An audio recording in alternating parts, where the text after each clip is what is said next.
Di sini ada Comik Kids rasa stroberi yang berguna untuk meredakan batuk pada anak.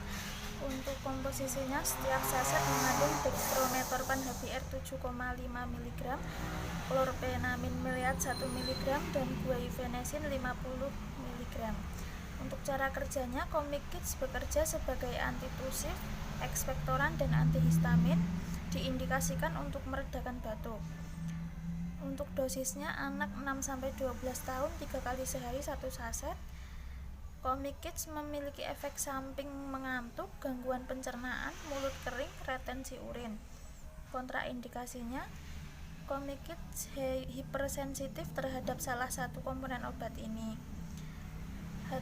Peringatan dan perhatian, hati-hati penggunaan pada penderita dengan gangguan fungsi hati dan ginjal, glaukoma, hipertrofi prostat, hipertiroid, dan retensi urin.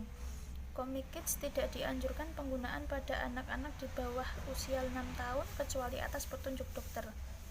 Hati-hati penggunaan komik bersamaan dengan obat-obat lain yang menekan susunan syaraf pusat. Hati-hati digunakan pada penderita debil dan hipoksia atau kekurangan oksigen. Comik Kids juga dapat menyebabkan depresi pernafasan dan susunan syaraf pusat pada penggunaan dosis besar atau pada pasien dengan gangguan fungsi pernafasan, misalkan asma dan emfisema. Satu saset isinya 5 mg, lalu untuk satu box ini berisi 10 saset per 5 ml.